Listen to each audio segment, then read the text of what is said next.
Hey guys, rice കുക്കറിനകത്തിട്ട് ഉണക്കമുളക് എങ്ങനെ വറക്കാം എന്നുള്ളതാണ് നിങ്ങളിപ്പോൾ കണ്ടുകൊണ്ടിരിക്കുന്നത്. കഴിഞ്ഞ ദിവസം രാത്രി ഞങ്ങൾ വറുത്തപ്പോൾ നന്നായിട്ട് കിട്ടിയിട്ടോ. അന്ന് വറുത്തത് കഴിഞ്ഞു പോയപ്പോൾ കുറച്ചും കൂടെ വറുത്ത് വെക്കാമെന്ന് വിചാരിച്ചു. റൈസ് കുക്കറിൽ വറക്കുന്നത് വേറെ ഒന്നും കൊണ്ടല്ല, ഞങ്ങൾക്ക് ഇപ്പോൾ സ്റ്റൗ പാൻ അങ്ങനത്തെ ഓപ്ഷൻസ് ഒന്നും ഇല്ലാത്തതുകൊണ്ടാണ് റൈസ് കുക്കറിൽ വറക്കുന്നത്.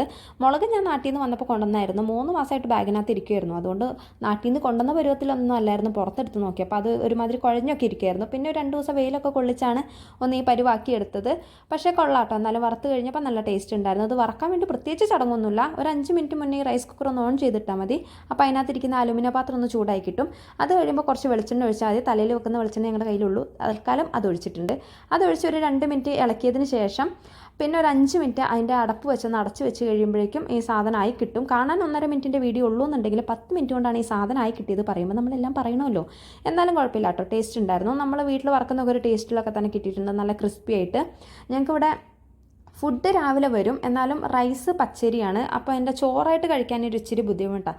അപ്പോൾ പിന്നെ കഞ്ഞിയായിട്ട് കുടിക്കുകയാണെങ്കിൽ കുറച്ചൊക്കെ കഴിക്കാൻ പറ്റും. കറികളൊക്കെ ഇവിടുത്തെ മസാല നമുക്ക് അത്ര പിടിച്ചൊന്നും വരില്ല എന്നല്ല, പിടിക്കില്ല. അതുകൊണ്ട് ഞങ്ങളിപ്പോൾ കൂടുതലും കഞ്ഞിയാണ് കുടിക്കുന്നത്. അപ്പോൾ ഈ കഞ്ഞിയുടെ കൂടി ഉണക്കമുളക് നല്ലൊരു ഓപ്ഷൻ ആയതുകൊണ്ടാണ് ഇപ്പോൾ ഉണക്കമുളക് വറുത്ത് ഇങ്ങനെ കഴിക്കുന്നത്. പക്ഷേ എന്നാലും നല്ല ടേസ്റ്റ് ഉണ്ട് കേട്ടോ. നമ്മൾ നാട്ടിൽ വറക്കുന്ന ഒരു ടേസ്റ്റ് തന്നെ കിട്ടുകയൊക്കെ ചെയ്തു. പിന്നെ നമ്മൾ വീട്ടിൽ തന്നെ ഉണക്കിയ മുളകായിരുന്നു. അതിവിടെ കൊണ്ടുവന്ന് വറുത്ത് ടേസ്റ്റ് പിടിച്ചപ്പോഴാട്ടോ ഞങ്ങൾക്ക് മനസ്സിലായത് ഇതിൽ ഇങ്ങനെ വറുത്താലും കഴിക്കാം എന്നുള്ളത്. അങ്ങനെയാണ് ഈ സാഹസത്തിന് ഇറങ്ങിയത്. എല്ലാവർക്കും ഇഷ്ടപ്പെട്ടു എന്ന് വിചാരിക്കും.